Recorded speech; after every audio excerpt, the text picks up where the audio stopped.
Madame, Monsieur, bonjour, bienvenue et merci de vous informer sur RTI2 au sommaire. La direction générale de l'Institut national d'hygiène publique sensibilise les maires sur les dangers de la variole du singe. Et puis au Burkina Faso, après l'attaque de Barça-Lego faisant 200 morts, une autre offensive terroriste fait 26 morts civils à Kounla. Une fois de plus, soyez la bienvenue si vous nous rejoignez. La Côte d'Ivoire a enregistré 6 cas confirmés de Mpox. Ces cas non mortels, selon les autorités sanitaires, sont les premiers déclarés dans le pays depuis la résurgence mondiale de l'épidémie en 2022. Pour stopper la propagation de l'épidémie, le directeur général de l'Institut national d'hygiène publique a rencontré les maires et les adjoints aux maires des différentes communes d'Abidjan pour une sensibilisation. On voit cela avec Assit Ondira. Depuis le mois de juillet, on assiste à une recrudescence des cas de variole du singe et de dengue en Côte d'Ivoire. Ce sont plus d'une trentaine de personnes qui ont été testées positives à la variole du singe. Parmi elles, un cas de décès. La dengue a, elle, fait plus de 684 victimes. Une situation inquiétante qui pousse les responsables de l'Institut national d'hygiène publique, INHP, à prendre des mesures immédiates. Le lundi 27 août 2024, le directeur général de cet établissement sanitaire a rencontré à la préfecture d'Abidjan, dans la commune du Plateau, les maires et adjoints aux maires pour échanger sur les dangers liés à ces maladies, afin qu'ils sensibilisent à leur tour leur population pour freiner la propagation de ces maladies. Le ministre nous a instruit donc de rencontrer les maires et à travers la préfecture d'Abidjan. Le gouvernement a pris la décision donc de faire la démoustication. Et cette démoustication aujourd'hui continue dans les districts sanitaires et dans les différentes communes d'Abidjan. Mais il était bon que cette action soit accompagnée par un engagement des communautés. Aider le gouvernement à sensibiliser les populations. Tous disent être engagés à aider l'INHP dans cette lutte. La lutte est rude. Donc, elle nécessite la contribution de tous. Nous avons échangé quelques expériences, nous avons noté et nous allons les mettre en pratique dans nos différentes communes. Ça a été une très bonne initiative puisque ça nous a permis de comprendre la maladie dengue, la variole du singe. Nous irons dans nos communes pour voir dans quelle mesure nous pouvons contribuer à la sensibilisation surtout à l'effet de rendre la bonne santé à notre population. Selon les enquêtes, les villes d'Abidjan et de Tortia sont les plus touchées par ces deux pathologies. Le parc national du Banco se prépare à offrir une expérience encore plus impressionnante à ses visiteurs. Sous l'égide du gouverneur du district d'Abidjan, des travaux sont en cours à son entrée principale pour embellir et moderniser ce lieu qui représente le poumon de la ville d'Abidjan. Théodore Zouzou. Entrée principale du parc national du Banco. Ici, des manœuvres sont à la tâche. Des maçons zéleurs Z s'attellent à faire sortir de terre la fondation d'un bâtiment. Un édifice qui va renforcer l'attrait de ce parc visité par les touristes. Une initiative du district autonome d'Abidjan. Nous sommes comme ça là pour construire 2 guérites avec une salle d'exposition plus un restaurant pour permettre aux visiteurs qui vont venir ici au Banco en sortant de passer encore un beau temps avant d'arriver à la maison. Parce qu'ici encore il y a de la lumière, pour la sécurité, tout sera fait. Un bâtiment R+1 est construit conformément aux normes en vigueur en matière de construction. Il va abriter la guérite et le restaurant. Au premier étage, nous aurons un restaurant. Au rez-de-chaussée, ce sera le bureau des agents de eaux et forêts, plus une salle d'exposition, une salle de conférence, pour que les agents de eaux et forêts puissent faire leurs réunions. On espère qu'il ne peut pas avoir d'effondrement parce que les fondations ont été respectées, on a respecté les normes. L'espace pour accéder à la guérite tenue par les agents des eaux et forêts chargés de veiller sur l'entrée, autrefois envahie par la broussaille, est en pleine métamorphose. La voie est balisée par des pavés et des pierres pour empêcher les éboulements. Un tronçon en rénovation. Ce que vous voyez juste derrière nous, nous appelons ça dans le terme technique les pérés. Les pérés, c'est des gravats de gravier que des maçons mettent pour protéger la terre, pour ne pas qu'il y ait des éboulements et embellir encore la surface. Il y aura des pavés qui seront de part et d'autre, il y a des passages piétons et la voirie en plus fait 7 mètres, permet aux voitures de faire un aller-retour avec des dépassements sans inquiétude. Ces lampadaires, fleurs et pierres donnent un avant-goût de la surprise qui attend les visiteurs. Avant, ici, c'était pas comme ça. Mais aujourd'hui, le coin, vraiment, c'est extraordinaire. La nuit, oh, il y a les panneaux, mais quand tu passes là, c'est orange, blanc, vert. Vraiment, c'est vraiment, c'est orange, blanc, vert. Quand tu passes là, les lampadaires, quoi, là.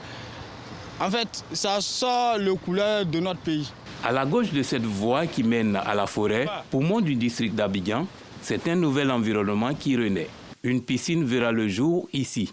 C'est dans ce décor que machines et manœuvres continuent leur travail. On est en train de mettre en valeur le bassin qui s'appelait avant le lac du Banco, qui était connu sous le nom de le lac de Fanico. Donc, là, il y aura des gradins pour s'asseoir, les gens peuvent passer du temps. Devant, il y aura des restaurants. Et il y aura un parc à jeux pour enfants juste derrière. C'est juste aussi pour embellir Abidjan aussi, et embellir et donner la valeur au Banco. Les emprises de ce lieu colonisé par le passé par les lavandières, appelées communément Fanico, ont été libérées. Le marché de mangue et d'orange aussi a disparu avec ses commerçantes. Seules les machines sont visibles.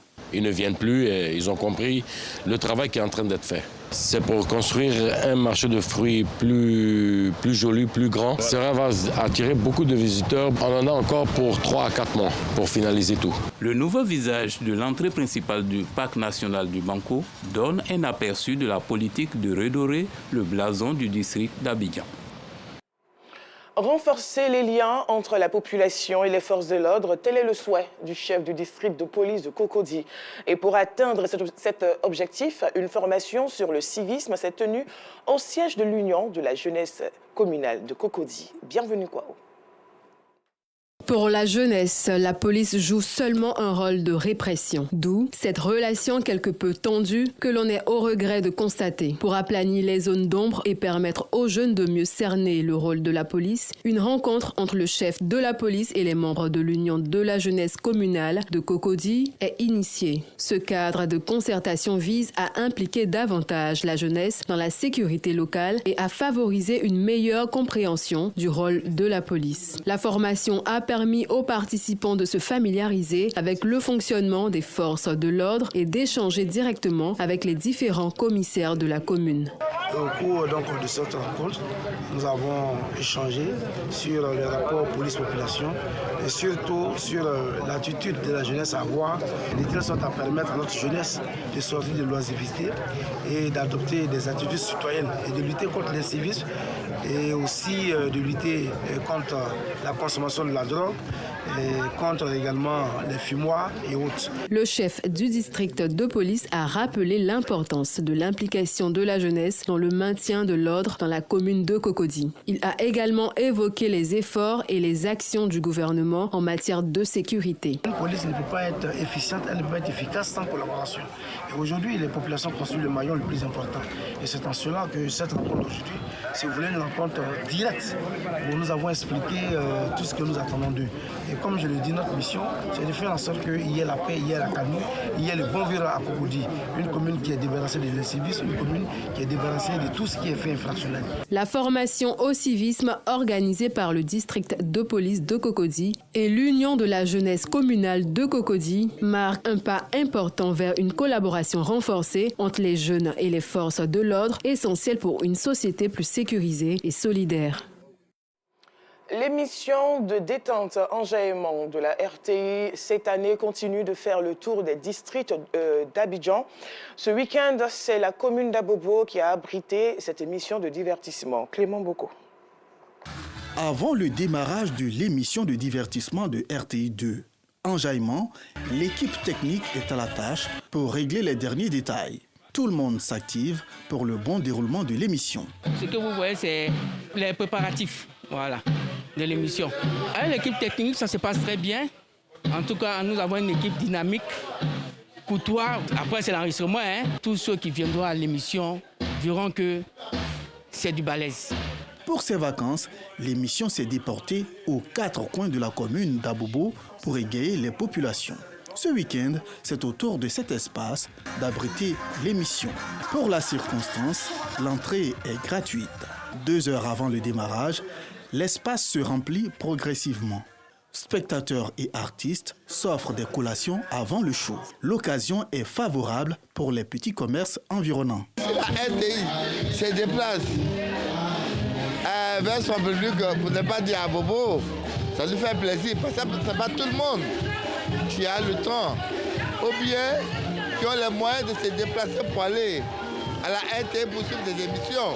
Beaucoup prisée par les téléspectateurs, l'émission Enjaillement attire les foules. Les invités de marque et les téléspectateurs répondent présents au rendez-vous de Kunta Madère. C'est la première fois que j'assiste à cette émission. J'aime l'émission déjà. Ça me plaît bien. Je regarde toujours à la télé. Donc aujourd'hui, c'est que tu as pour venir regarder ça aujourd'hui en live. Sympathiser aussi avec les artistes, m'amuser, c'est bon pour les vacances en tout cas. Avant son passage sur scène, cette chante chrétienne salue l'esprit d'ouverture des organisateurs de l'émission. C'est une bonne émission parce qu'elle fait la promotion de plusieurs artistes.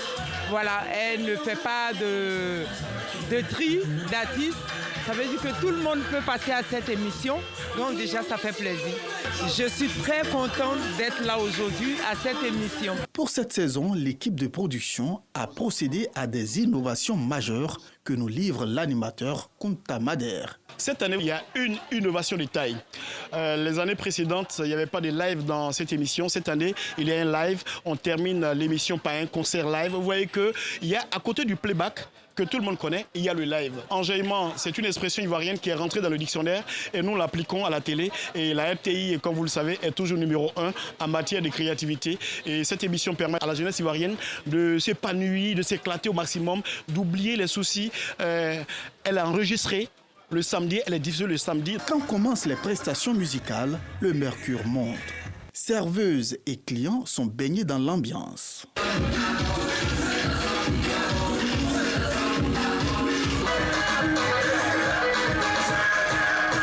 Près d'une dizaine d'artistes se sont succédés sur scène.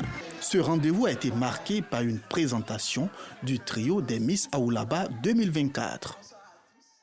Poursuivons ce journal avec cette note triste hors de la Côte d'Ivoire. Alors que le Burkina Faso se remet à peine de l'attaque de Barça-Logo dans le nord du pays, qui a fait plus de 200 morts samedi dernier, le lendemain dimanche. Une autre offensive terroriste visant des civils a fait 26 morts dans la commune de Sanaba, à Kounla.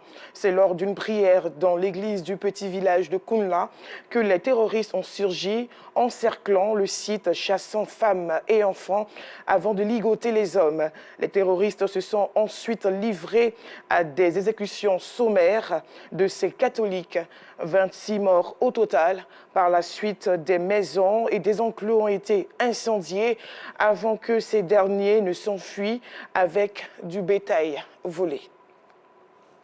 4 ressortissants nigérians ont été condamnés à une peine de prison après avoir été reconnus coupables d'avoir falsifié plus de 2000 certificats de mariage pour faciliter l'immigration illégale. Le ministère de l'Intérieur britannique a révélé que le groupe faisait partie d'un réseau de crimes organisés qui, sur une période de plus de 2 ans, de mars 2019 à mai 2023, a facilité les demandes frauduleuses pour le programme de règlement de l'Union européenne. Et pour terminer, au Japon, le typhon Shanshan a touché terre dans la préfecture de Kagoshima, située dans l'île de Kyushu, à 1000 km au sud de Tokyo. L'agence de la météorologie japonaise a émis son niveau d'alerte le plus élevé pour vents violents, fortes pluies et vagues de submersion. Ce typhon a déjà fait plusieurs dizaines de blessés. Un peu plus tôt, 3 membres d'une même famille sont morts après qu'un glissement de terrain a enseveli leur maison dans la préfecture de Aichi, au centre de l'archipel.